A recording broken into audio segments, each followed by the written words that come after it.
Le monde dans lequel nous vivons est rempli de signes qui passent inaperçus pour la plupart des gens. Nous marchons dans les rues, nous consultons nos écrans, nous échangeons avec nos proches, et pourtant tout autour de nous se trouvent des rappels discrets mais puissants que le temps s'écoule vers une fin inévitable. En islam, la connaissance des signes de la fin des temps n'est pas un simple sujet de curiosité ou de spéculation intellectuelle. C'est une réalité prophétique qui a été transmise par le Coran et par les paroles du prophète Muhammad, paix et bénédiction sur lui, afin de réveiller les cœurs et d'inviter les croyants à vivre avec vigilance et conscience. Ce n'est pas un sujet réservé aux érudits ou aux prédicateurs. C'est une connaissance qui concerne chaque être humain, car chaque âme connaîtra un moment où ce monde prendra fin, que ce soit par la mort individuelle ou par l'avènement de l'heure finale. Le Coran rappelle à plusieurs reprises que cette fin est proche, non pas dans le sens d'une date connue, mais dans le sens que notre temps sur terre est limité et que les signes de l'heure apparaissent peu à peu. Dans la sourate Al-Qamar, Allah dit que l'heure s'est rapprochée et que la lune s'est fendue. Ce verset, rapporté après un miracle du prophète, est aussi un avertissement que le compte à rebours est en marche depuis longtemps. De même, la sourate Muhammad met en garde contre ceux qui se détournent du rappel et qui vivent comme si la vie présente était éternelle, alors qu'elle n'est qu'un passage bref et éphémère. Le prophète, paix et bénédiction sur lui, a décrit de nombreux signes qui jalonneront le chemin vers la fin des temps. Certains de ces signes sont majeurs et spectaculaires, comme l'apparition du Dajjal, la venue de Jésus, fils de Marie, ou la sortie de la bête de la terre. Mais avant ces événements, il existe une multitude de signes plus subtils, plus diffus, que nous voyons déjà se produire autour de nous. Ils sont comme les premières feuilles jaunies d'un arbre annonçant l'automne. Ils ne frappent pas par leur violence, mais par leur banalité. Et c'est précisément cette banalité qui les rend dangereux, car on cesse de les remarquer. Les compagnons du prophète prenaient très au sérieux ces avertissements. Ils comprenaient que la connaissance des signes ne servait pas à deviner une date, mais à vivre dans un état de préparation constante. L'ignorance ou l'insouciance face à ces signes conduit à la négligence des devoirs religieux et à l'oubli de l'au-delà. C'est pourquoi le prophète a enseigné à ses compagnons à rester attachés au Coran et à la Sunna, à garder leur foi pure et à ne pas se laisser tromper par les apparences du monde. Aujourd'hui, les signes se présentent sous des formes multiples. On peut les voir dans l'évolution des mentalités, dans la transformation des relations sociales, dans la perte progressive des repères moraux, dans l'accélération du temps perçu par beaucoup, ou encore dans les bouleversements naturels qui secouent régulièrement la planète.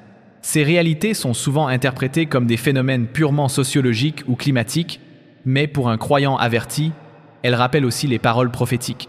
Chaque fois que la corruption s'installe dans une société, que les injustices se multiplient, que les mensonges se diffusent plus vite que la vérité, cela résonne avec les avertissements du messager d'Allah.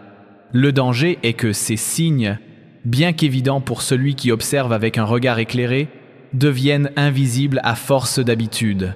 Lorsque l'on voit tous les jours des comportements qui auraient autrefois choqué les consciences, on finit par les considérer comme normaux. C'est ce que le prophète a décrit lorsqu'il a annoncé qu'à la fin des temps, des choses interdites seraient perçues comme licites et que les gens vivraient dans un renversement des valeurs. Cela ne se produit pas en un instant.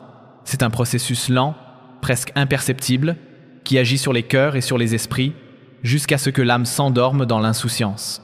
Le rôle du musulman est donc de rester éveillé et attentif. Cette vigilance ne consiste pas à vivre dans la peur constante ou à chercher des signes dans chaque événement, mais à garder une conscience spirituelle qui relie les faits quotidiens aux enseignements divins. Par exemple, lorsque l'on constate l'injustice flagrante dans certaines affaires du monde, au lieu de simplement s'indigner ou de se résigner, on se souvient que ces injustices font partie des épreuves que les croyants doivent affronter et qu'elles ont été annoncées par le prophète comme faisant partie du chemin vers l'heure. Les générations précédentes vivaient avec une conscience plus vive de l'au-delà. Les rappels religieux faisaient partie du quotidien et l'idée que ce monde est transitoire façonnait les comportements. Aujourd'hui, le rythme de vie, la distraction permanente, la course au confort matériel et la surexposition à l'information ont affaibli cette conscience. Pourtant, la réalité de la mort et du jour du jugement n'a pas changé. La distance apparente entre notre époque et les grands événements prophétiques est une illusion, car la vie humaine est courte et chaque génération se rapproche un peu plus de la réalisation complète des signes annoncés. Ce texte n'a pas pour but de dresser une liste exhaustive dès le départ, mais d'ouvrir les yeux sur le fait que nous vivons déjà au milieu de nombreux signes sans les remarquer. Les guerres qui éclatent sans cesse, les épidémies qui se propagent à une vitesse inédite, les bouleversements dans les structures familiales, la montée de l'individualisme, la normalisation du vice, tous ces phénomènes ne sont pas de simples faits divers. Ils s'inscrivent dans une vision plus vaste que seul le regard coranique et prophétique permet de comprendre.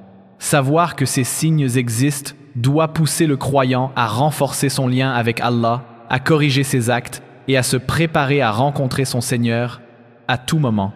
Il ne s'agit pas d'attendre passivement que les événements se déroulent, mais de vivre chaque jour comme une opportunité de se rapprocher de la vérité et d'être du côté de ceux qui seront sauvés. L'oubli est l'un des pièges les plus subtils de la fin des temps, car il éteint l'ardeur de la foi et laisse la place à l'amour excessif de ce monde. Le rappel des signes agit comme une lumière qui traverse la brume, rendant visible ce qui était flou et redonnant au cœur la force de choisir le droit chemin. Ainsi, avant de plonger dans l'étude détaillée de chaque signe, il est nécessaire de comprendre l'esprit dans lequel ces signes ont été révélés. Ce sont des avertissements empreints de miséricorde, donnés pour que nous ne soyons pas pris au dépourvu. Ils ne sont pas destinés à nourrir une fascination morbide pour les catastrophes, mais à nous inviter à la lucidité et à l'action juste. L'heure viendra de toute façon, que nous soyons prêts ou non. Mais celui qui s'est préparé en vivant avec conscience, piété et patience, n'aura pas à craindre le moment où tout basculera, car il aura déjà placé sa confiance en celui qui détient le contrôle du temps et des événements. Dans la tradition islamique, les signes de la fin des temps se divisent en deux catégories distinctes. Il y a d'un côté les petits signes qui apparaissent progressivement et se manifestent souvent de manière subtile ou diffuse. De l'autre, il y a les grands signes qui surviendront de façon spectaculaire et qui ne laisseront plus aucun doute sur la proximité de l'heure. Comprendre cette distinction est essentiel, car beaucoup de petits signes se sont déjà produits, certains continuent de se produire aujourd'hui, et d'autres se produiront encore avant l'apparition des grands événements. Le croyant qui observe le monde à travers ce prisme peut reconnaître que nous vivons dans une époque où les petits signes se multiplient et s'intensifient. Les textes authentiques, rapportés par les compagnons du prophète, paix et bénédiction sur lui, décrivent ces signes avec précision. Dans un célèbre hadith rapporté par l'imam Muslim, il est dit que l'homme confiera ses affaires à des personnes indignes de confiance, que la trahison deviendra fréquente, que l'ignorance se répandra, tandis que la connaissance religieuse authentique disparaîtra, que la consommation de boissons enivrantes et l'usure deviendront courantes, et que les liens familiaux seront rompus. Ces descriptions, bien que données il y a plus de 14 siècles, résonnent étrangement avec notre époque. Ce qui était rare et condamnable dans les sociétés anciennes devient aujourd'hui habituel, toléré, voire célébré. Les petits signes ont cette particularité de pouvoir être présents pendant plusieurs générations sans que l'on en mesure immédiatement la gravité. Par exemple, l'augmentation de la richesse matérielle dans certaines régions du monde a été annoncée comme un signe, tout comme le fait que les bâtiments s'élèveront très haut.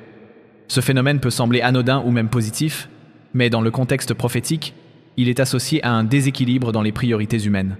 Lorsque l'énergie et les ressources sont investies dans l'ostentation et le prestige au détriment de la justice, de l'équité et de la spiritualité, cela devient un signe du déclin moral d'une société.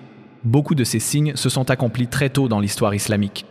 L'expansion rapide de l'empire musulman, la conquête de Jérusalem, les divisions internes et les conflits sanglants entre musulmans figuraient déjà dans les prédictions.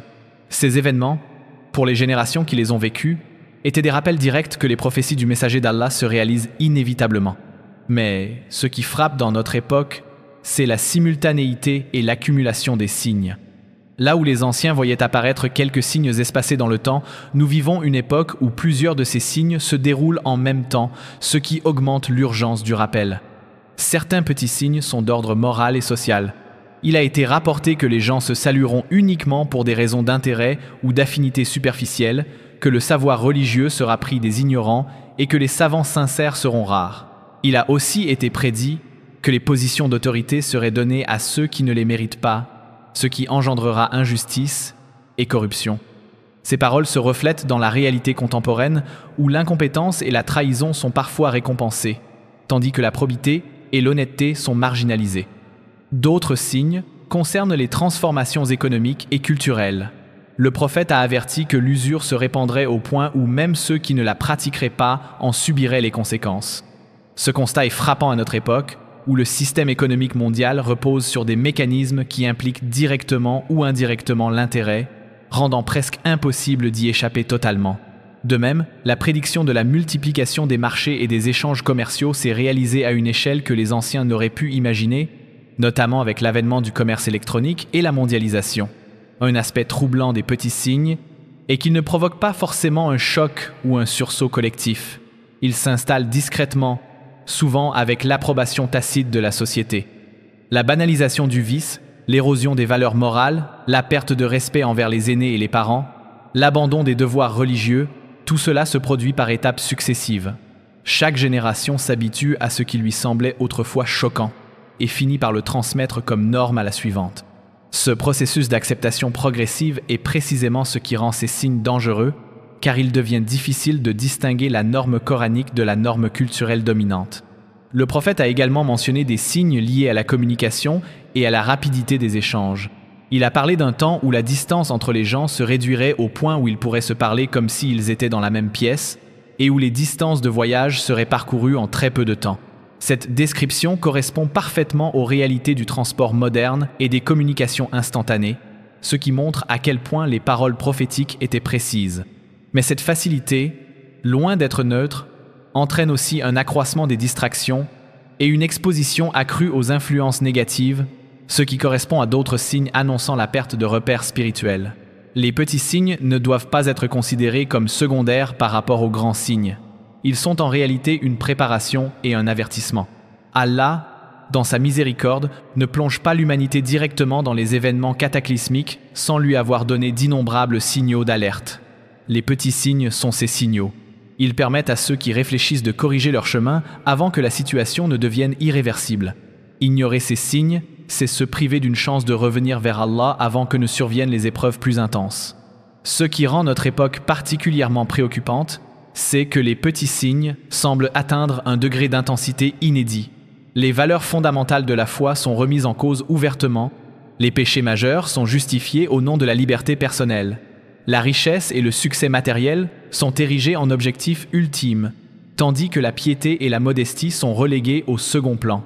La société de consommation, l'explosion technologique et l'exaltation de l'individualisme créent un environnement où le rappel d'Allah devient rare et marginalisé. Tout cela avait été décrit, et pourtant beaucoup vivent comme si ces avertissements n'avaient jamais été donnés. Il est donc crucial de comprendre que nous ne sommes pas spectateurs passifs de ces signes. Chacun de nous participe à la dynamique de son époque, soit en contribuant à l'oubli d'Allah, soit en agissant comme un rappel vivant de sa vérité. Connaître les petits signes ne doit pas mener au désespoir, mais à la lucidité. C'est en reconnaissant que nous vivons dans un temps où la prophétie se réalise sous nos yeux que nous pouvons redonner du sens à nos choix quotidiens. Même si nous ne pouvons pas empêcher l'accomplissement de ce qui a été décrété, nous pouvons décider de rester fermes dans la foi et de transmettre aux générations futures une conscience claire de leurs responsabilités devant Allah. La banalisation du péché est l'un des signes les plus insidieux de la fin des temps et l'un de ceux que l'on perçoit le moins lorsque l'on est immergé dans la vie quotidienne. Il ne s'agit pas seulement de la multiplication des actes répréhensibles, mais surtout du changement progressif dans la perception que les gens ont de ces actes.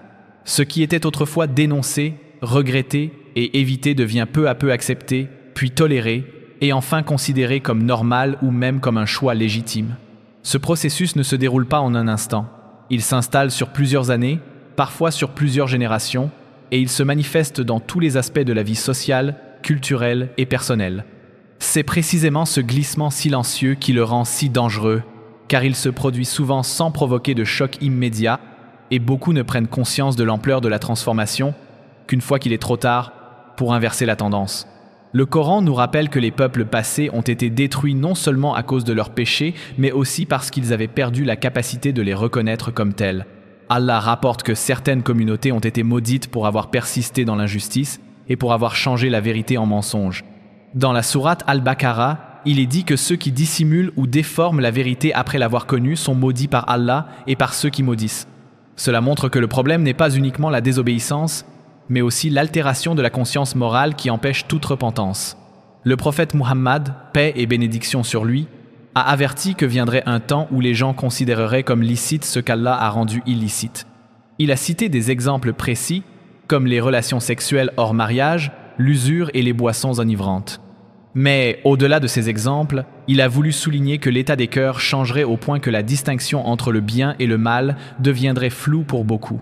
Lorsque les repères sont perdus, les interdits d'Allah ne sont plus perçus comme sacrés et la transgression devient une habitude banale. Ce phénomène est amplifié par les influences culturelles et médiatiques. Dans un monde où l'image et le divertissement occupent une place centrale, les récits et les modèles présentés au public façonnent les mentalités plus efficacement que les discours rationnels. Les comportements répréhensibles sont souvent présentés sous un jour séduisant, liés à des idées de liberté, de succès ou d'authenticité personnelle. Ce qui est interdit par la loi divine est parfois transformé en symbole d'émancipation, et beaucoup finissent par adopter ces valeurs étrangères à l'islam sans s'en rendre compte. Ainsi, les films, les séries, les chansons et les réseaux sociaux diffusent en continu des messages qui banalisent la désobéissance et minimisent les conséquences spirituelles du péché. La banalisation du péché ne touche pas uniquement les grandes transgressions. Elle s'infiltre aussi dans des aspects plus subtils de la vie quotidienne. La médisance, par exemple, est un péché grave en islam, mais elle est devenue pour beaucoup une forme normale de conversation. Les paroles blessantes, la moquerie, le manque de pudeur dans les échanges sont acceptés comme faisant partie du langage courant. De même, l'injustice dans les affaires, la négligence dans les contrats et les engagements, la manipulation des prix ou des conditions de travail sont souvent justifiées par la compétition économique, alors que le prophète a insisté sur l'importance de l'honnêteté et de l'équité dans le commerce. Un autre aspect inquiétant de ce phénomène est que la banalisation conduit à la perte de la honte, qui est une composante essentielle de la foi. Le prophète a dit que la pudeur fait partie intégrante de la foi et que lorsqu'elle disparaît, les gens feront ce qu'ils voudront sans retenue. La honte n'est pas seulement un sentiment personnel, c'est aussi un garde-fou social.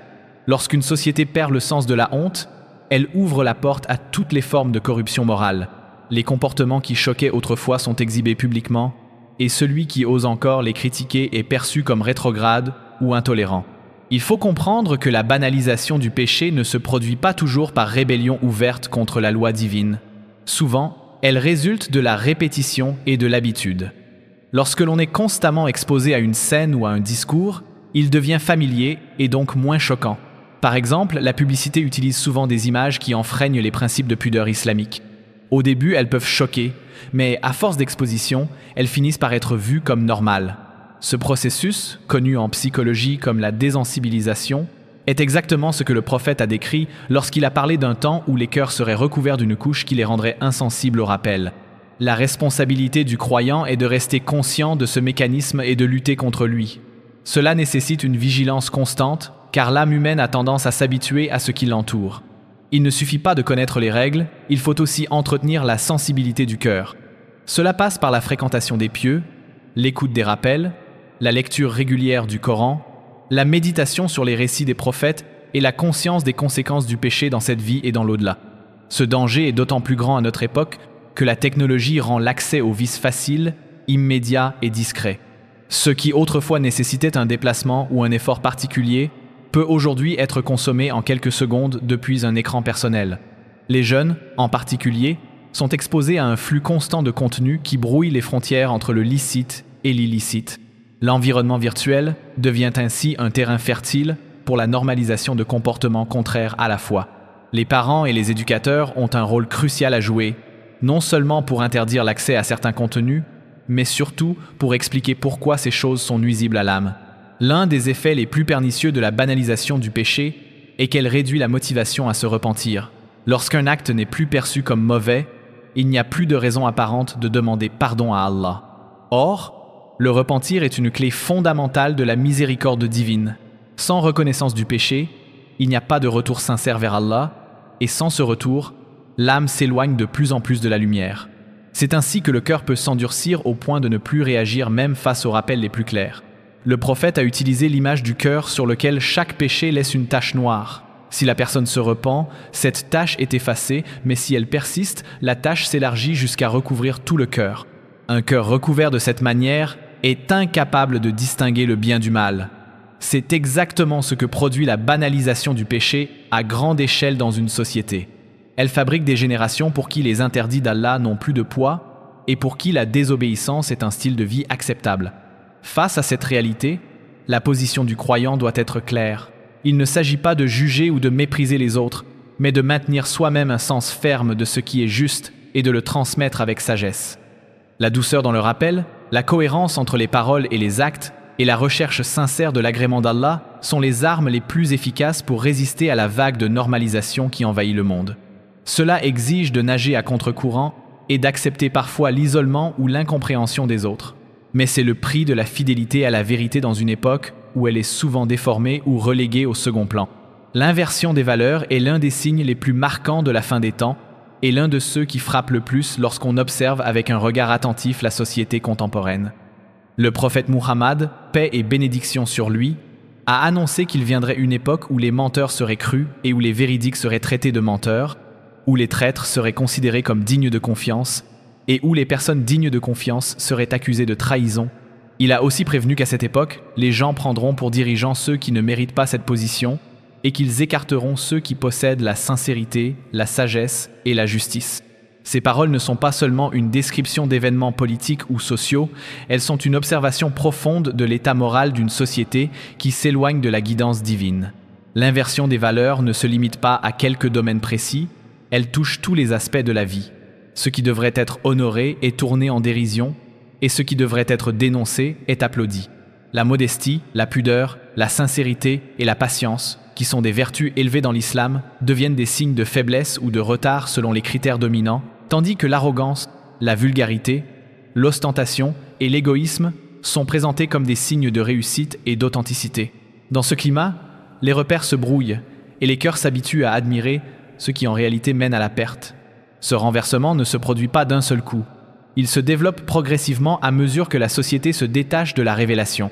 Lorsqu'une génération néglige les enseignements du Coran et de la Sunna, elle transmet à la suivante une version affaiblie ou altérée de la vérité. Ce qui était autrefois évident devient alors sujet à débat, et ce qui était condamné devient objet de tolérance. Avec le temps, la référence ultime n'est plus la parole d'Allah ou l'exemple du prophète, mais l'opinion de la majorité ou l'humeur du moment. Dans la sphère publique, cette inversion se manifeste par l'élévation au rang de modèle de personnes dont le comportement et les valeurs sont en contradiction flagrante avec les principes divins. Les figures médiatiques qui se distinguent par la provocation, l'immoralité ou la manipulation bénéficient d'une admiration et d'une influence considérables, tandis que les savants sincères et les individus pieux sont ignorés, marginalisés ou même ridiculisés. Cela correspond parfaitement aux paroles prophétiques annonçant que, vers la fin des temps, les gens suivront les ignorants et délaisseront les véritables détenteurs de savoir. Sur le plan moral, on constate que la vérité est souvent rejetée lorsqu'elle dérange les intérêts ou les désirs personnels. Celui qui parle avec honnêteté et appelle à la justice est perçu comme un trouble-fête, voire comme un ennemi. Inversement, celui qui flatte, qui ment ou qui dissimule la vérité pour plaire au plus grand nombre est applaudi et encouragé. Ce phénomène est renforcé par les réseaux sociaux où la popularité se mesure au nombre de réactions positives, indépendamment de la valeur morale ou véridique du contenu diffusé. La voix de la vérité devient ainsi minoritaire et facilement étouffée sous le bruit des discours séduisants mais trompeurs. Dans les relations sociales, cette inversion se traduit par une perte de confiance généralisée. La parole donnée n'a plus la même valeur. Les promesses sont faites à la légère et rompues sans remords, et l'engagement sincère devient rare. Ceux qui cherchent à respecter scrupuleusement leurs engagements passent pour naïfs, tandis que ceux qui trahissent pour obtenir un avantage sont admirés pour leur astuce. Or, dans la vision islamique, la fidélité et la loyauté sont des signes de foi, et leur disparition est un symptôme alarmant de dégradation spirituelle. Ce bouleversement touche aussi la notion de justice. Dans de nombreuses situations, les décisions sont prises non pas en fonction de la vérité et de l'équité, mais en fonction du statut social, de la richesse ou des relations personnelles. Celui qui détient du pouvoir ou de l'influence est protégé même lorsqu'il commet une injustice, tandis que celui qui est faible ou sans soutien est condamné même lorsqu'il est innocent. Le prophète avait averti que l'une des causes de la perte d'une communauté est le fait de punir les faibles et d'épargner les puissants. Cette injustice systématique est une inversion totale de la valeur de justice qu'Allah a ordonnée. Il faut également noter que l'inversion des valeurs ne se produit pas seulement dans les sociétés non musulmanes. Elle peut toucher profondément les communautés musulmanes lorsque celles-ci s'éloignent des principes authentiques de leur religion. L'apparence religieuse peut alors être utilisée pour masquer des comportements contraires à l'éthique islamique, et l'hypocrisie peut prospérer sous des formes raffinées. Ce danger est d'autant plus grand que les discours religieux peuvent être manipulés pour justifier des intérêts personnels ou politiques, donnant l'illusion que la désobéissance est conforme à la foi. Le croyant qui vit dans une époque marquée par l'inversion des valeurs doit redoubler de vigilance. Cela implique d'apprendre à distinguer la vérité du faux, même lorsque celui-ci se présente avec des apparences séduisantes, et d'oser défendre la justice même lorsque cela attire des critiques ou de l'hostilité. C'est un exercice difficile car il va souvent à l'encontre du courant dominant et peut conduire à l'isolement social. Pourtant, c'est précisément dans ces moments que la sincérité de la foi se révèle. Cette époque exige également un retour constant aux sources pures de l'islam. Le Coran et la Sunna restent les critères immuables face aux fluctuations des opinions et aux modes passagères. Le prophète a prédit que l'islam redeviendrait étrange comme il avait commencé, et que ceux qui s'y attacheraient seraient perçus comme étrangers au sein même de leur société. Ce hadith n'est pas une condamnation à la marginalité, mais un encouragement à rester ferme sur la vérité même lorsque peu de gens la suivent. Il est aussi important de comprendre que l'inversion des valeurs prépare le terrain aux grands signes de la fin des temps. Lorsque la vérité est inversée et que le mal est confondu avec le bien, les cœurs deviennent vulnérables à toutes les formes de tromperie, y compris à la plus grande de toutes, celle du Dajjal. Les paroles mensongères trouvent un terrain fertile dans des esprits déjà habitués à applaudir le mensonge. C'est pourquoi cette période de confusion morale est un test majeur, et y résister constitue une forme de protection contre les épreuves plus terribles qui viendront ensuite. La mission du croyant dans un tel contexte n'est pas de céder au désespoir, mais de persévérer dans le bien.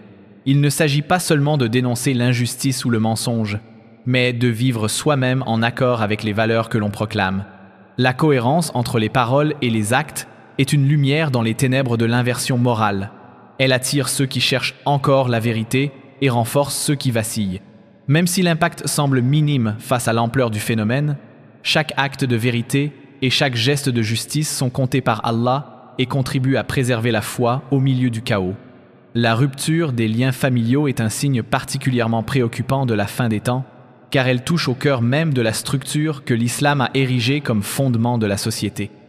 L'importance des liens de parenté est rappelée à de nombreuses reprises dans le Coran et la Sunna, et leur préservation est considérée comme un acte d'adoration qui rapproche de la satisfaction d'Allah. Dans la sourate An-Nisa, Allah ordonne explicitement de lui vouer un culte exclusif et d'honorer les parents et les proches.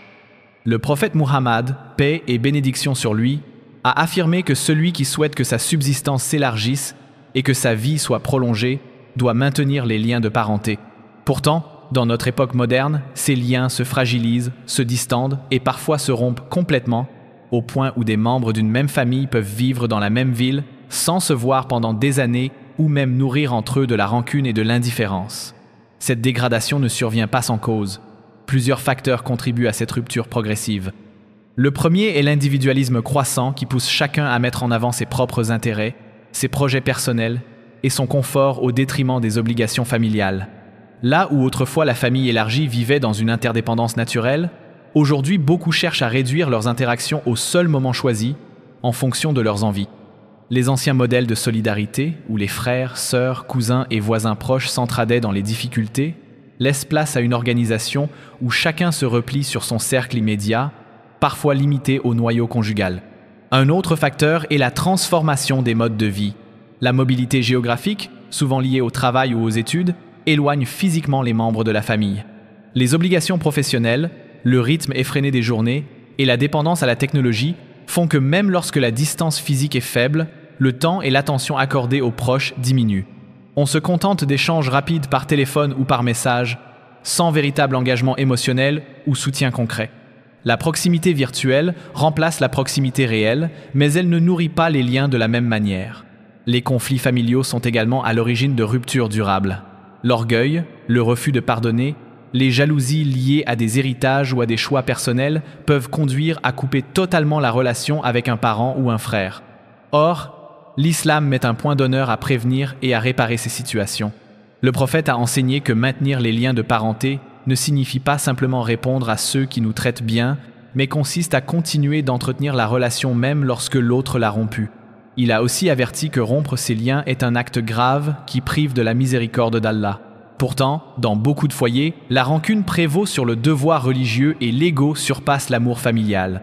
Ce phénomène ne se limite pas aux relations entre frères et sœurs ou entre parents et enfants. Il touche aussi les relations intergénérationnelles. Dans certaines sociétés, les personnes âgées sont marginalisées, placées dans des structures où elles passent leurs derniers jours loin de leurs enfants et petits-enfants. Si certains contextes rendent cela inévitable pour des raisons médicales, il n'en reste pas moins que l'abandon affectif et l'absence de visites régulières sont des signes d'une déconnexion profonde. Le prophète a mis en garde contre l'ingratitude envers les parents, la qualifiant de l'un des plus grands péchés. Or, cette ingratitude peut se manifester non seulement par des paroles blessantes, mais aussi par l'indifférence et le désintérêt. Les enfants, eux aussi, souffrent de cette rupture des liens. Dans un environnement où les parents sont absorbés par leur travail, leurs loisirs ou leurs écrans, le dialogue et l'attention diminuent. Beaucoup grandissent avec un sentiment de solitude malgré la présence physique de leurs parents. Le manque de transmission des valeurs et de l'histoire familiale prive les enfants d'un sentiment d'appartenance, ce qui affaiblit leur identité et leur stabilité émotionnelle. Cette carence ouvre la porte à l'influence extérieure, souvent en contradiction avec les principes de l'islam, et fragilise encore plus le lien familial. L'influence de la culture contemporaine renforce ce détachement. Les idéaux véhiculés par de nombreux médias placent l'épanouissement individuel au-dessus de toute autre considération. Les obligations envers les proches sont perçues comme des contraintes qui limiteraient la liberté personnelle. Cette mentalité est à l'opposé de l'enseignement islamique, qui voit dans le service rendu à la famille un acte noble et méritoire. Lorsque cette vision égoïste s'installe, elle justifie toutes sortes de ruptures au nom de l'autonomie et du bien, être personnel.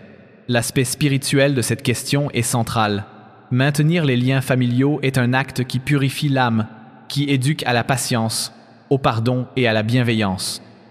Rompre ces liens, en revanche, engendre dureté de cœur et isolement spirituel. Celui qui se coupe volontairement de sa famille perd un terrain d'entraînement précieux pour développer des qualités morales. De plus, la rupture prive souvent la personne des invocations et du soutien moral de ses proches, ce qui la rend plus vulnérable aux épreuves. Il est également important de noter que la rupture des liens familiaux a des conséquences collectives.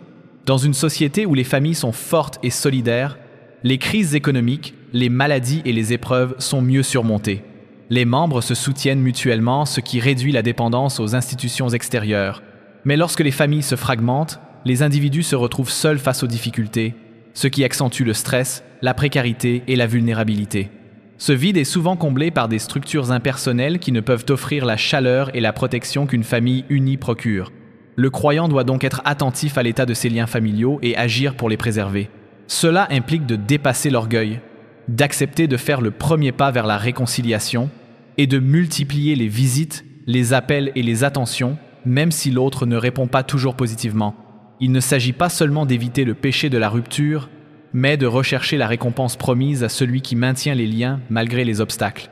Le prophète a dit que le maintien des liens est un acte qui prolonge la vie et apporte la bénédiction dans la subsistance.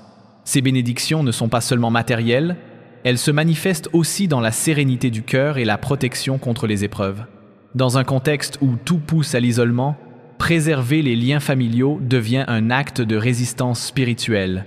Cela demande de réorganiser ses priorités, de consacrer du temps et de l'énergie aux proches, et de considérer cela comme une partie intégrante de la pratique religieuse. La famille est le premier cercle de responsabilité du croyant, et négliger ce cercle, c'est affaiblir les bases mêmes sur lesquelles la communauté repose. La fitna est un mot arabe riche de sens qui, dans le Coran et la Sunna, désigne à la fois l'épreuve, la tentation, la discorde et le chaos. Elle peut prendre des formes multiples, allant des troubles intérieurs qui agitent le cœur à des bouleversements collectifs qui ébranlent des sociétés entières. Parmi les signes de la fin des temps, la multiplication et l'intensification des fitnas tiennent une place importante. Le prophète Muhammad, paix et bénédiction sur lui, a annoncé qu'avant l'heure, les fitnas apparaîtraient comme les morceaux d'une nuit obscure, se succédant si rapidement que l'homme se réveillerait croyant et se coucherait mécréant, ou se réveillerait mécréant et se coucherait croyant. Ces paroles expriment la rapidité avec laquelle les convictions peuvent être ébranlées dans un climat d'instabilité spirituelle et morale. La fitna ne se limite pas aux guerres et aux conflits armés, bien que ceci en soit une manifestation évidente. Elle inclut aussi la confusion entre le vrai et le faux, l'incapacité à distinguer la justice de l'injustice, et l'émergence d'idéologies ou de discours qui séduisent les masses tout en les éloignant de la vérité. Dans un monde saturé d'informations, il devient facile de diffuser des mensonges habillés de vraisemblance et de discréditer la vérité par des accusations ou des manipulations. Cette confusion est une arme puissante, car elle ne se contente pas de tromper l'esprit, elle finit par corrompre le cœur. Le prophète a mis en garde contre une époque où les conflits seraient si nombreux que l'homme ne saurait plus pourquoi il combat, ni pour quelle cause il est tué. Ce hadith illustre le caractère aveugle de certaines fitnas, où la violence devient un but en soi, détaché de toute finalité légitime. L'histoire récente et actuelle regorge de conflits où les lignes sont floues, où des alliances se forment et se brisent au gré des intérêts, et où les populations sont prises au piège sans comprendre les véritables enjeux. Cette perte de clarté est en elle-même une épreuve, car elle décourage l'engagement sincère et alimente la méfiance généralisée. Les fitnas peuvent également naître de la prospérité et du confort matériel. Lorsque la richesse et la facilité deviennent abondantes, elles peuvent détourner les cœurs de la gratitude et les pousser vers la négligence des devoirs religieux. Ce type de fitna est plus subtil que la guerre, mais il est tout aussi dangereux. Il s'installe lentement jusqu'à ce que la foi devienne secondaire et que les préoccupations tournent presque exclusivement autour du plaisir et de la consommation. Dans un tel contexte, le rappel d'Allah devient rare et marginalisé, et la piété est perçue comme un obstacle à l'épanouissement personnel. La fitna prend aussi la forme de division interne au sein de la communauté musulmane. Le prophète a averti que ses disciples se diviseraient en de nombreuses sectes et courants, chacun prétendant détenir la vérité, alors qu'un seul groupe resterait attaché à la voie authentique. Ces divisions affaiblissent la communauté et l'exposent aux influences extérieures. Elles transforment parfois les désaccords secondaires en cause de rupture définitive, et elles détournent l'énergie des musulmans vers des querelles internes au lieu de la consacrer à la défense de la vérité et à l'accomplissement des bonnes œuvres. Dans notre époque, les fitnas se multiplient aussi à travers les outils de communication modernes. Les réseaux sociaux et les plateformes numériques peuvent être des moyens puissants de diffuser la connaissance et le bien, mais ils sont aussi des terrains fertiles pour la propagation de rumeurs, de calomnies et de fausses informations. En quelques instants, un discours incendiaire ou une image manipulée peut atteindre des millions de personnes et déclencher des réactions en chaîne, attisant la colère, la peur ou la haine. La facilité avec laquelle ces outils peuvent être utilisés pour semer la discorde fait partie des signes qui correspondent aux avertissements prophétiques sur la rapidité des fitnas à la fin des temps.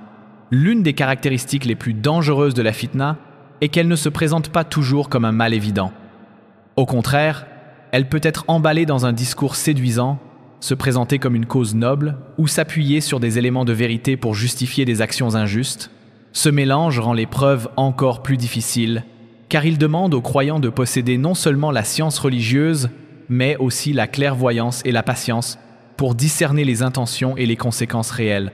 Le prophète a conseillé, dans certaines situations de fitna, de s'éloigner des conflits, de rester attaché à sa foi et de ne pas s'engager dans des actions dont les conséquences ne sont pas claires.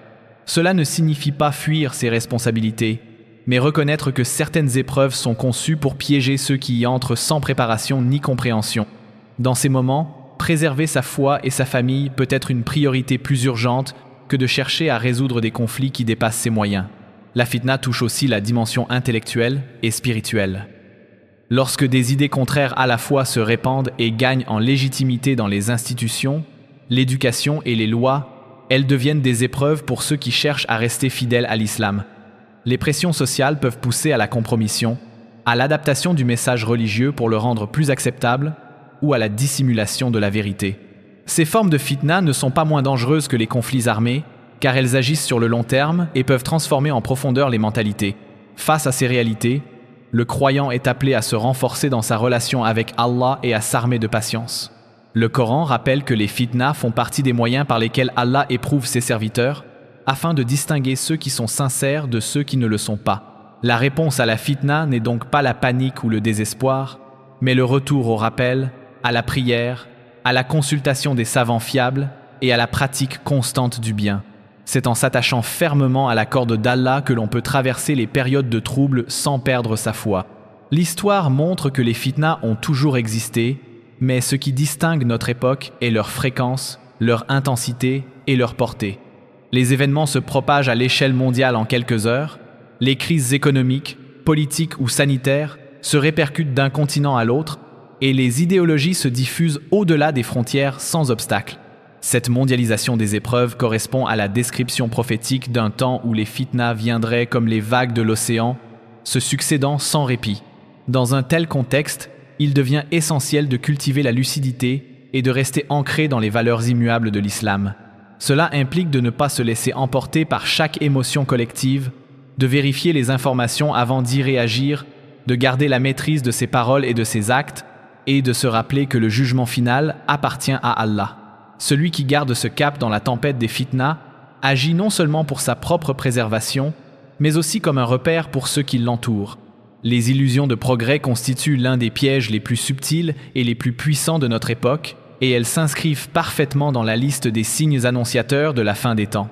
Il ne s'agit pas de nier les bénéfices réels que certaines avancées technologiques ou scientifiques peuvent apporter, mais de constater que le progrès matériel est souvent présenté comme un but en soi, comme une finalité capable de résoudre tous les problèmes de l'humanité, alors qu'il ne s'attaque que rarement aux causes profondes de ces maux. Le prophète Muhammad, paix et bénédiction sur lui, a parlé d'un temps où les bâtiments s'élèveraient jusqu'à toucher les nuages et où les richesses seraient abondantes mais mal réparties, laissant persister l'injustice et la misère malgré des moyens matériels considérables. Cette description ne vise pas seulement les constructions physiques, mais illustre l'idée d'une humanité fascinée par ce qu'elle peut accomplir extérieurement tout en négligeant son état intérieur. Dans l'imaginaire collectif moderne, le progrès est souvent associé à l'accumulation de biens, à la rapidité des communications, à l'amélioration du confort et à la conquête de nouveaux espaces, qu'ils soient terrestres ou virtuels.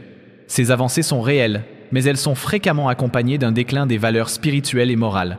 Là où l'on vante la capacité d'envoyer des hommes sur la Lune, on néglige parfois la capacité à faire régner la justice dans une ville. Là où l'on s'émerveille devant l'intelligence artificielle, on oublie que cette même intelligence peut être utilisée pour manipuler les consciences, propager le vice et renforcer des systèmes d'oppression. Cette contradiction témoigne du fait que la croissance matérielle ne s'accompagne pas nécessairement d'un progrès moral et que la civilisation peut avancer technologiquement tout en régressant sur le plan éthique. Les illusions de progrès se manifestent aussi dans la manière dont on mesure la réussite d'une société. Les indicateurs économiques, la vitesse de la connexion Internet, le nombre de gratte-ciel ou l'essor de l'industrie sont souvent utilisés comme preuve de développement. Mais ces critères ignorent des dimensions essentielles de la vie humaine, comme la cohésion sociale, la qualité des relations familiales, le respect de la dignité humaine et la préservation de l'environnement naturel. Ainsi, un pays peut être classé parmi les plus avancés tout en connaissant des taux élevés de dépression, de suicide, d'isolement et de violence. Ces mots sont les signes que le progrès affiché n'a pas touché le cœur de l'homme, mais seulement son environnement extérieur. L'islam ne rejette pas la science ni la technologie, mais il place ces outils au service de finalités supérieures. L'avancée matérielle doit être mise au service du bien, de la justice et de la piété, et non devenir une idole moderne que l'on adore implicitement.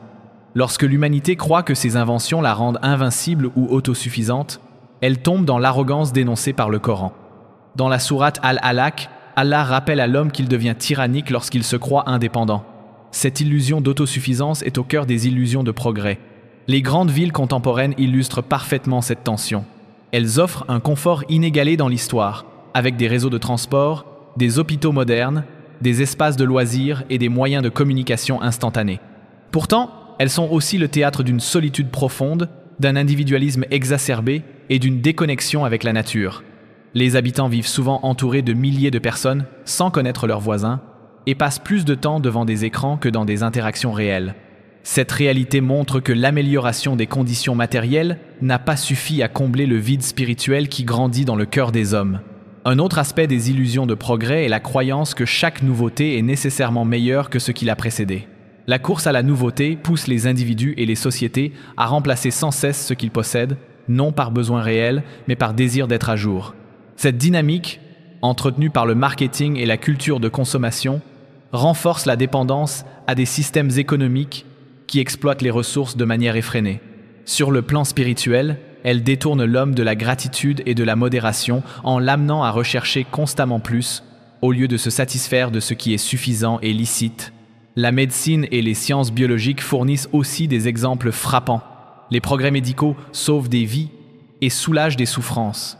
Mais certaines recherches franchissent des limites éthiques claires, comme la manipulation génétique visant à créer des caractéristiques humaines selon des critères arbitraires, ou le commerce d'organes qui exploite les plus vulnérables. Ces excès ne sont pas des progrès véritables, mais des transgressions des limites fixées par Allah pour protéger la dignité humaine. Pourtant, ils sont parfois présentés comme des avancées au service du bien, alors qu'ils participent à l'inversion des valeurs et à la banalisation de pratiques contraires à la foi. Le domaine de la communication illustre également ce paradoxe. L'humanité n'a jamais eu autant de moyens d'échanger des informations, de partager des connaissances et de rester connectés. Mais cette abondance de canaux ne garantit pas la qualité du contenu diffusé. Les réseaux sociaux et les plateformes numériques véhiculent aussi bien des rappels bénéfiques que des distractions futiles ou nuisibles.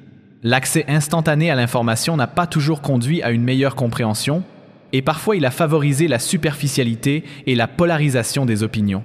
Le progrès technique ne garantit pas le progrès intellectuel ou spirituel, et c'est là que réside l'illusion.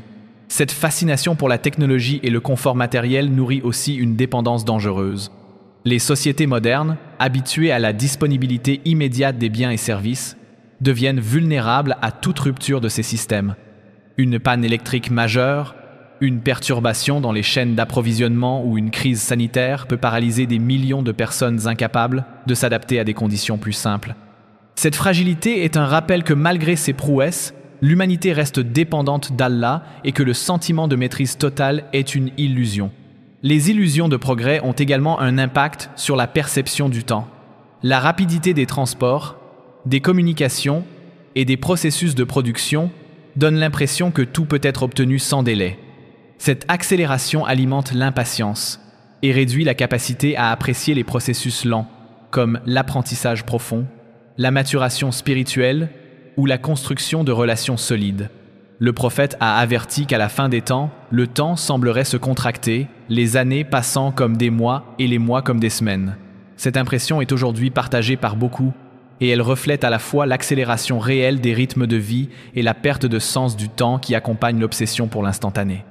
L'une des conséquences les plus graves de cette illusion est qu'elle détourne l'attention des priorités éternelles. En se concentrant sur l'amélioration constante de son confort, l'homme oublie que sa vie est limitée et que sa véritable demeure est dans l'au-delà. Les grands projets humains, aussi impressionnants soient-ils, s'éteindront avec la fin de ce monde. Le Coran rappelle que la vie ici-bas n'est qu'un divertissement et un jeu, alors que la vie véritable est dans l'autre monde. Lorsque cette perspective se perd, même les plus grandes avancées deviennent insignifiantes face à la réalité de la mort et du jugement. Pour le croyant, la meilleure protection contre les illusions de progrès est de conserver une vision équilibrée. Il peut profiter des bienfaits de la science et de la technologie, mais il doit rester conscient de leurs limites et de leurs dangers potentiels. Il doit se rappeler que le progrès véritable est celui qui rapproche d'Allah, qui renforce la justice, qui protège la dignité humaine et qui préserve la création. Tout ce qui s'écarte de ces critères, même s'il brille aux yeux des hommes, n'est qu'un mirage. Les calamités naturelles et les désordres climatiques sont depuis toujours perçus par l'humanité comme des événements redoutables, capables de bouleverser en un instant la vie des peuples. Dans la perspective islamique, ils peuvent être des signes parmi les signes qu'Allah envoie aux hommes pour leur rappeler leur fragilité et leur dépendance envers lui. Le Coran mentionne à plusieurs reprises que la corruption et le désordre sur la terre et en mer proviennent des actes des hommes et que ces désordres sont permis par Allah pour qu'ils goûtent aux conséquences de leurs actions et reviennent à la droiture. Ce lien entre les comportements humains et l'équilibre du monde naturel souligne que les bouleversements climatiques et les catastrophes ne sont pas de simples phénomènes aveugles, mais qu'ils peuvent avoir une dimension spirituelle et morale. À travers l'histoire, les peuples ont connu des tremblements de terre, des sécheresses, des inondations, des tempêtes et des famines qui ont marqué leur mémoire collective. Certains de ces événements sont rapportés dans le Coran comme des punitions infligées à des communautés qui avaient rejeté les messagers envoyés par Allah et persisté dans la désobéissance. Le peuple de Had a été détruit par un vent violent et glacial qui dura plusieurs jours, le peuple de Thamoud a été frappé par un terrible cri, et le peuple de Noé a été anéanti par un déluge qui recouvrit toute la terre habitée. Ces récits ne sont pas seulement des leçons historiques, ils sont aussi des avertissements intemporels pour toutes les générations.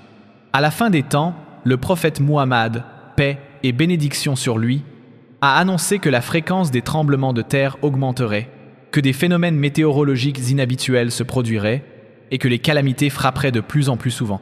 Ces signes ne sont pas donnés pour que l'on s'adonne à la peur ou à la spéculation sur des dates, mais pour que l'on prenne conscience de l'urgence à se réformer et à retourner vers Allah avant que ne survienne l'irréversible. Dans notre époque, les signes liés au désordre climatique sont visibles presque partout. Les saisons changent de manière imprévisible, Les sécheresses prolongées détruisent les récoltes dans certaines régions, tandis que d'autres subissent des pluies diluviennes et des inondations meurtrières. Les incendies de forêt atteignent une ampleur inédite, ravageant des milliers d'hectares en quelques jours et laissant derrière eux des paysages dévastés. La fonte accélérée des glaciers, la montée du niveau des mers, la perte de biodiversité sont autant de symptômes d'un déséquilibre qui s'installe à grande échelle. Les scientifiques attribuent ces changements en grande partie aux activités humaines, en particulier à la pollution, à la déforestation et à l'exploitation excessive des ressources naturelles. D'un point de vue islamique, cette explication ne contredit pas la vision spirituelle, car l'homme est responsable de la terre qui lui a été confiée. Le fait qu'il abuse de cette responsabilité et qu'il exploite la création de manière injuste et irresponsable entraîne logiquement des conséquences négatives. Allah a créé le monde avec équilibre et harmonie, et lorsque cet équilibre est rompu par la cupidité, l'avidité et la négligence, la terre réagit. Ce qui rend la situation actuelle particulièrement frappante, c'est la simultanéité et l'ampleur des catastrophes. Alors qu'autrefois, elles étaient limitées à une région ou à une époque précise, aujourd'hui elles se produisent dans des endroits multiples et souvent rapprochés dans le temps. Il n'est pas rare que, dans la même semaine, un pays connaisse une canicule extrême, tandis qu'un autre subit des pluies torrentielles, qu'un tremblement de terre frappe une région montagneuse et qu'un cyclone balaye des îles entières. Cette intensité et cette fréquence correspondent aux descriptions prophétiques annonçant un temps où les épreuves se succéderaient comme les perles tombant d'un collier brisé. Ces catastrophes sont des rappels puissants de la vulnérabilité humaine. Malgré toute la technologie et l'organisation des sociétés modernes, un seul tremblement de terre peut réduire à néant des années de travail et d'édification. Un seul ouragan peut mettre à genoux l'économie d'une région et plonger des milliers de familles dans la misère. Ces événements révèlent aussi les inégalités, car ce sont souvent les plus pauvres et les plus fragiles qui subissent les conséquences les plus graves, ayant moins de moyens pour se protéger et se relever. Cela rappelle la nécessité de la solidarité et de l'entraide, valeur fondamentale de l'islam. Il faut aussi se garder de voir dans chaque catastrophe une punition spécifique contre un peuple particulier. Le prophète a expliqué que certains malheurs peuvent être une épreuve pour les croyants, une purification de leurs péchés et une élévation de leur rang auprès d'Allah, tandis qu'ils peuvent être une punition pour ceux qui persistent dans l'injustice. Le jugement de ces situations appartient à Allah seul, et il n'appartient pas aux hommes de décider de manière définitive qui est puni ou éprouvé. Ce qui importe, c'est de tirer les leçons de ces événements, de se rappeler la fragilité de la vie et de renforcer notre préparation spirituelle. Les désordres climatiques de notre époque ne sont pas uniquement matériels. Ils ont aussi un effet sur les mentalités et les comportements. La peur de manquer, les migrations forcées dues à la dégradation de l'environnement, la concurrence pour l'accès à l'eau ou aux terres cultivables alimentent les tensions sociales et politiques. Ces tensions peuvent elles-mêmes devenir des sources de fitna, entraînant des conflits et des divisions. Ainsi, les signes liés à la nature interagissent avec d'autres signes sociaux et spirituels, créant un cercle d'épreuves qui prépare le terrain au grand bouleversement de la fin des temps. Le croyant qui assiste à ces phénomènes doit les voir comme une invitation au repentir et à la réforme. Le Coran et la Sunna enseignent que lorsque les signes apparaissent, la meilleure réaction est de se rapprocher d'Allah par la prière, l'aumône, l'entraide et la protection de ce qui reste de l'équilibre naturel. Prendre soin de la terre, éviter le gaspillage, préserver l'eau et les ressources font partie intégrante de la responsabilité que le Créateur a confiée à l'homme. Dans un monde où l'on cherche souvent à expliquer les catastrophes uniquement par des causes physiques ou économiques, le croyant ajoute une dimension spirituelle à son analyse. Il ne rejette pas les explications scientifiques, mais il y voit un signe que Allah est en train de rappeler à ses serviteurs qu'ils ne sont pas maîtres du monde et qu'ils ont besoin de lui à chaque instant. Cette conscience donne à ces événements un sens plus profond et transforme la peur en motivation pour agir avec sagesse et foi. L'oubli du Coran et de la Sunna est l'un des signes les plus inquiétants de la fin des temps, car il ne concerne pas seulement une pratique extérieure, mais touche au cœur même de la foi.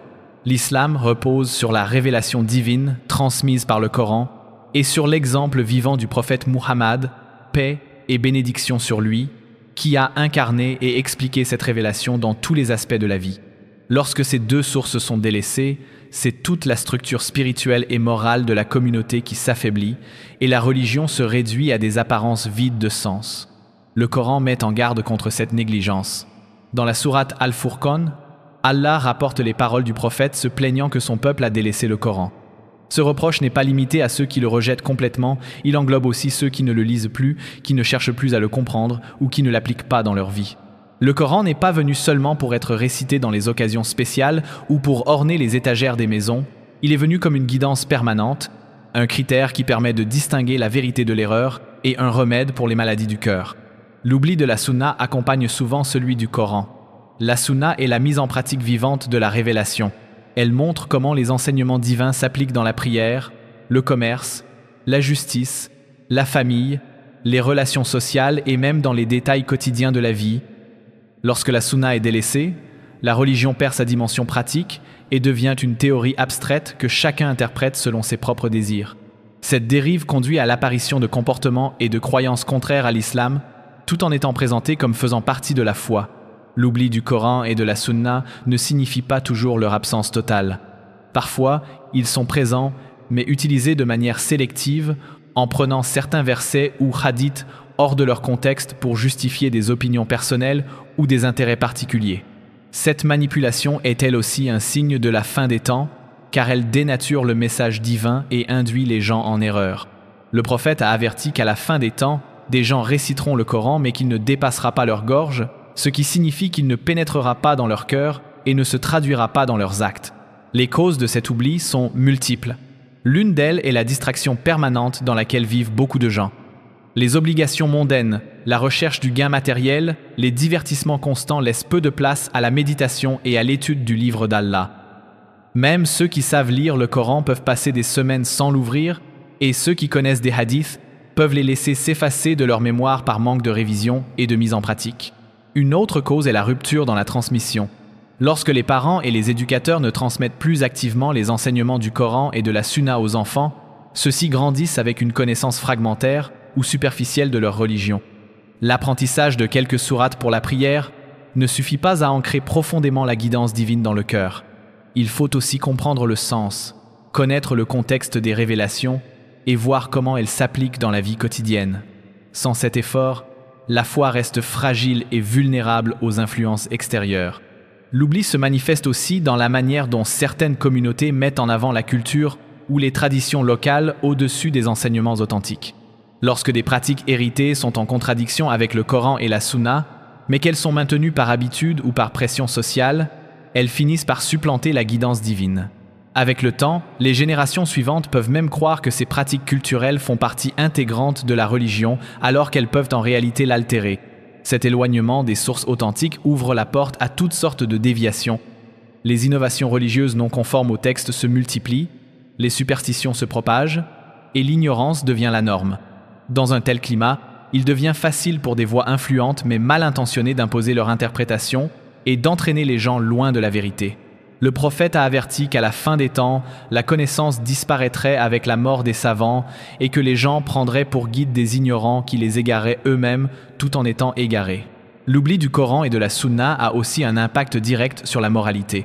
Lorsque la guidance divine n'est plus la référence, les comportements se calquent sur les tendances dominantes de la société qui peuvent être en contradiction totale avec les valeurs islamiques.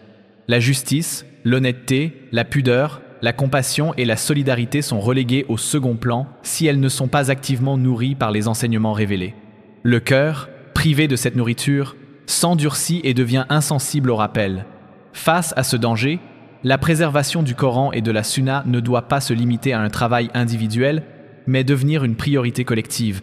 Les écoles, les mosquées, les familles et les cercles d'études doivent travailler ensemble pour maintenir vivante la mémoire et la compréhension de ces sources.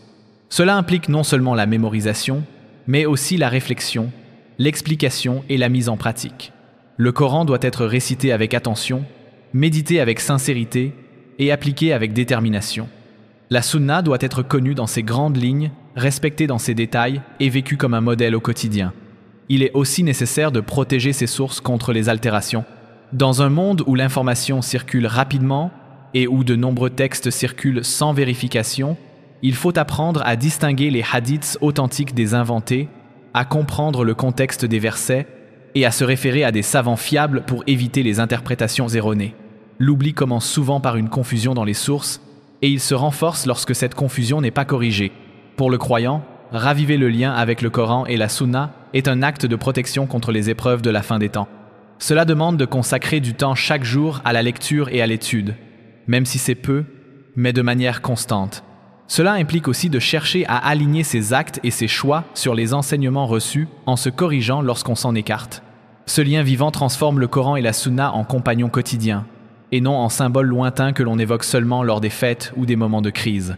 Le prophète a décrit l'islam comme commençant dans l'étrangeté et redevenant étrange avant la fin des temps. Dans cette époque d'étrangeté, ceux qui s'accrochent fermement au Coran et à la Sunna sont comparés à ceux qui tiennent une braise brûlante dans leurs mains. Cela exprime la difficulté de rester fidèle à la vérité lorsque l'environnement l'ignore ou la rejette. Mais cela exprime aussi la valeur immense de cette fidélité, car elle est un signe de sincérité et de persévérance. Se préparer à la fin des temps ne signifie pas vivre dans la peur constante, ni céder à un sentiment d'impuissance. L'islam enseigne que la connaissance des signes est avant tout un moyen de rester vigilant, de préserver sa foi et d'orienter ses actions vers ce qui plaît à Allah. Les textes sacrés ne présentent pas la fin des temps uniquement comme une succession d'événements effrayants, mais aussi comme une période où ceux qui resteront fermes et sincères pourront obtenir une récompense immense. Comprendre cela permet d'aborder la question avec sérénité et non avec panique. La préparation commence par le cœur. Le croyant sait que son destin ultime ne dépend pas du moment où l'heure surviendra, mais de l'état dans lequel elle le trouvera. C'est pourquoi la première démarche est de purifier son intention, de renouveler sa foi et de se rappeler que Allah connaît chaque pensée, chaque parole et chaque action. Cette conscience permanente transforme la manière de vivre. Elle pousse à éviter les actes qui attirent la colère d'Allah et à multiplier ceux qui rapprochent de sa miséricorde. Elle développe aussi la patience face aux épreuves et la gratitude dans les bienfaits. L'attachement à la prière est un pilier de cette préparation. Le prophète Muhammad, paix et bénédiction sur lui, a rappelé que la prière est la clé du succès et le lien direct avec Allah. Dans un monde où les distractions sont nombreuses, maintenir les 5 prières quotidiennes à leurs horaires est un acte de résistance spirituelle. C'est aussi un repère immuable qui structure la journée, même lorsque tout autour semble instable. La prière collective à la mosquée, quand elle est possible, renforce le lien avec la communauté et rappelle que la force du croyant réside aussi dans l'union avec ses frères et sœurs. La recherche de la connaissance religieuse est un autre élément central. À la fin des temps, comme l'a annoncé le prophète, la connaissance authentique disparaîtra avec la mort des savants et les gens suivront des guides ignorants. Pour se prémunir de cette situation, il faut apprendre directement des sources fiables, s'instruire auprès de personnes dignes de confiance et prendre le temps d'étudier le Coran, la Sunna et les paroles des compagnons. La connaissance ne se limite pas à la théorie, elle se mesure à sa mise en pratique. Un savoir qui ne transforme pas les actes et ne corrige pas les comportements reste incomplet. Le repentir sincère occupe une place particulière dans la préparation. Personne ne sait quand son heure individuelle viendra, ni quand les grands signes se manifesteront. Le repentir ne doit donc pas être différé. Le Coran et la Sunna insistent sur l'urgence de revenir à Allah dès que l'on prend conscience d'un péché, qu'il soit grand ou petit. Le repentir efface les fautes, purifie le cœur et permet de repartir sur des bases saines. Celui qui entretient cette habitude vit avec un cœur plus léger et une relation plus profonde avec son Créateur. La préparation comprend aussi le détachement vice des illusions de ce monde. Cela ne signifie pas abandonner ses responsabilités matérielles, mais ne pas laisser les biens, les honneurs ou les plaisirs devenir des objectifs ultimes. L'amour excessif de ce monde et la peur de la mort affaiblissent la capacité à affronter les épreuves. Celui qui sait que tout est éphémère garde une perspective claire, même lorsque les événements mondiaux semblent inquiétants. Il voit dans chaque changement une opportunité de se rapprocher d'Allah plutôt qu'un motif de désespoir. Le lien avec la communauté est également essentiel. Face aux troubles et aux fitnas, l'unité des croyants devient une protection. Le prophète a comparé les croyants à un seul corps. Lorsque l'un de ses membres souffre, tout le corps partage la douleur. Maintenir la fraternité, éviter les divisions inutiles et soutenir les plus vulnérables sont des actes qui renforcent non seulement la cohésion, mais aussi la protection spirituelle collective. Les épreuves sont plus faciles à surmonter lorsque l'on se tient ensemble et que l'on s'entraide pour préserver la foi. La patience est une arme indispensable dans une époque de confusion et de bouleversement. Le Coran loue les endurants et promet une récompense sans mesure à ceux qui font preuve de constance. La patience ne consiste pas à subir passivement, mais à persévérer dans l'obéissance à Allah, à éviter la désobéissance et à accepter avec sagesse les épreuves qui échappent à notre contrôle. Dans les périodes de fin des temps, où les tentations et les injustices se multiplient, cette qualité devient un rempart qui protège le cœur de la colère, de l'impatience et de la révolte contre le décret divin. La charité et les bonnes actions prennent une dimension encore plus importante lorsqu'on sait que le temps est compté. Le prophète a conseillé de ne pas retarder une bonne action, même si l'on devait voir l'heure survenir alors que l'on tient une graine dans la main. Cela montre que l'engagement dans le bien ne dépend pas des circonstances extérieures, mais de la volonté sincère d'agir pour Allah. Donner de son temps, de ses biens, de ses compétences pour aider les autres est une manière de renforcer la communauté et de laisser un impact positif qui perdure. Il faut aussi cultiver la vigilance face aux fausses promesses et aux discours séduisants qui se multiplieront. Le prophète a annoncé que, vers la fin des temps, de nombreux menteurs et imposteurs apparaîtraient, certains prétendant même être prophètes. Reconnaître la vérité au milieu du mensonge demande une solide connaissance de la religion et une grande prudence dans le choix des sources d'information. Le croyant attentif ne se laisse pas entraîner par la peur, ni par l'enthousiasme irréfléchi. Il pèse chaque parole et chaque action à la lumière du Coran et de la Sunna. La préparation spirituelle inclut enfin l'invocation constante. Les duas sont un lien direct avec Allah et une arme contre les épreuves invisibles. Le prophète multipliait les invocations pour demander la protection contre les troubles apparents et cachés, la fermeté du cœur et la guider vers la vérité. Celui qui entretient ce dialogue permanent avec son Seigneur trouve dans la prière un refuge et une force pour affronter toute situation. Ainsi, se préparer à la fin des temps n'est pas une démarche ponctuelle, mais un état d'esprit à cultiver chaque jour. Il ne s'agit pas d'attendre passivement les événements annoncés, mais de vivre de manière à ce que, quelle que soit l'épreuve, on soit prêt à y faire face avec foi et dignité. Le croyant qui se prépare ainsi ne voit pas la fin des temps comme une fatalité à craindre, mais comme une étape inévitable qui le rapprochera de la rencontre avec son Seigneur.